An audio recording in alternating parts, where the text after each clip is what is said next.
It's surf and turf. We've got a kielbasa wrapped up with a shrimp. Put this on the pellet grill. They taste pretty good. You got to give them a try. Watch exactly what we did.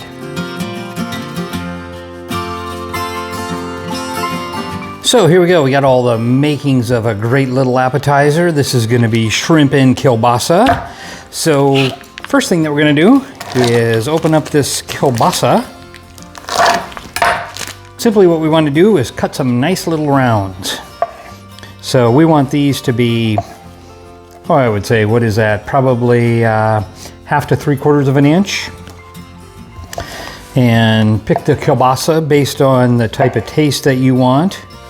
That's going to really be providing a large majority of the taste is whatever kielbasa that you have.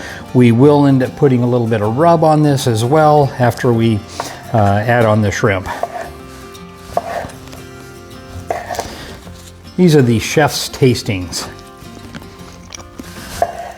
because you got to keep these straight, so those little extra pieces end up being the chef's cut. I think I've got about a dozen shrimp, so that's how many appetizers we're going to make today. All right, we're going to set those aside. And now we've got the shrimp. So these are jumbo shrimp with the tails on. They are uncooked. Not bad. And we're just going to pull these fellas out, and we just want to peel them and get most of the tail. I'm going to leave this tiny bit on the end still on because I like to have that as a nice little handle for the appetizer. There's going to be a toothpick in there too, but I don't know, kind of like that little look to it. So these are pretty good sized shrimp. I was actually looking for something just a little bit smaller, but didn't have any, so hey, that's okay. Take what you can get. There are two main ingredients. Right there we've got the kielbasa, we've got the shrimp. So I'm going to put the shrimp in the refrigerator. The kielbasa are going to go outside in that liquid that we've got going on the grill. And then we're going to take them off, combine them. These little guys will simply wrap right around there as close as possible, put a toothpick in them, and finish them off the rest of the way. Got some barbecue sauce in this aluminum pan. Added some apple juice that I had, probably about 4 ounces or so. And we're just going to drop those fellas in here. Stir them around a little bit to make sure they're coated well. We're going to put a little bit of aluminum foil on here, put them on the smoker.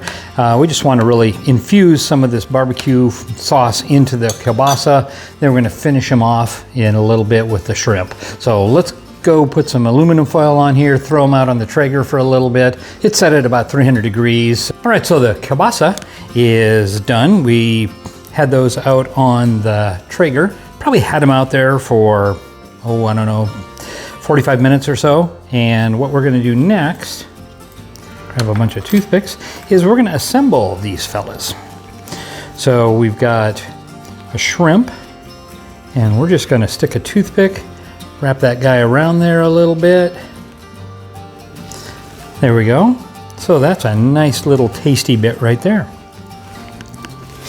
And we'll just take each one of these dozen shrimp that we've got and insert one toothpick through. Try to keep it fairly tight in there and just put them all together.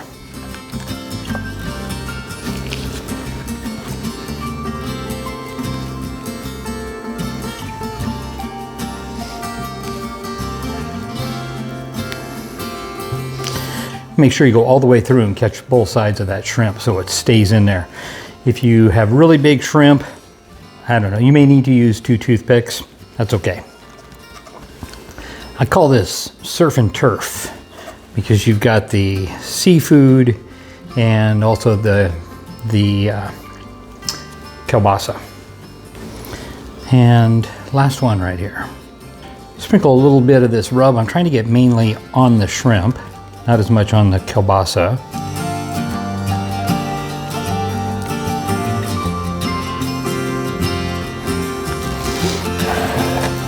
there's the first set of 6.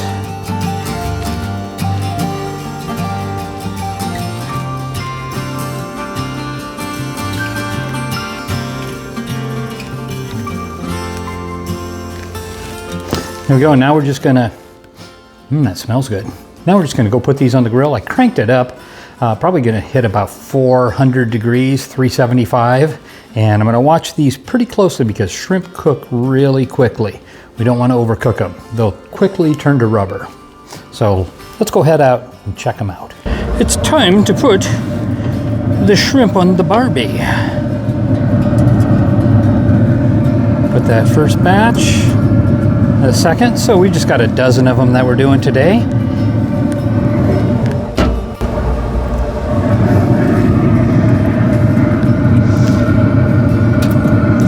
Those shrimp are looking pretty wonderful.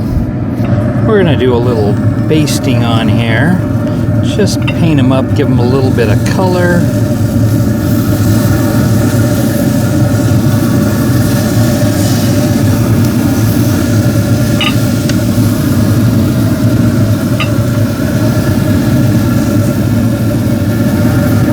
Those are looking wonderful. So we pulled those off the grill. Those are looking perfect. We have no more gray in there. All the pink is through those, so we are ready to go. Let's give them a try. Okay, so it is time to give these a try. We're gonna go in on the first one.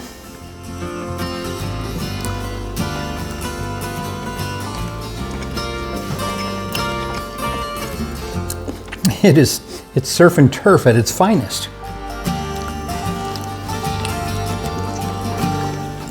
I thought the rub would be a little spicier. I think the kielbasa is good. The main flavor I get out of there is definitely the shrimp. We did put a little bit of barbecue sauce on as kind of a glaze just before we pulled them off of the grill. The challenge is when you're cooking shrimp on a pellet grill, you want to make sure you don't dry them out. So you got to go at some higher temperatures, 300 plus degrees, which isn't really the ideal pellet grill zone for cooking. Usually pellet grills are 225, 250, 275, but with shrimp you want to kind of get a quick sear on them. If you take longer to cook them to get them up to that temperature, they tend to dry out and get a little bit rubbery. I think we're just on the verge of that. So the next time that I do this, I might cook these off on either charcoal, like on my Weber Kettle, Smoky Mountain. I might even do them on my gas grill, or even a flat top would give a nice char to it as well. So I don't know that the pellet grill is the best thing. I definitely like these. They really taste good. I'm just not sure that the pellet grill is the right thing to cook these. And if you do give it a try, give me some comments. Tell me what you think of it, how you've perfected it, which ways that maybe you altered the recipe a little bit for your own taste. And make sure you hit that subscribe button, give me a like, give me a thumbs up on there, share this with your friends, and as I always say, make sure you go out and cook something great in your backyard this weekend. And from BBQ Plus, thanks for watching.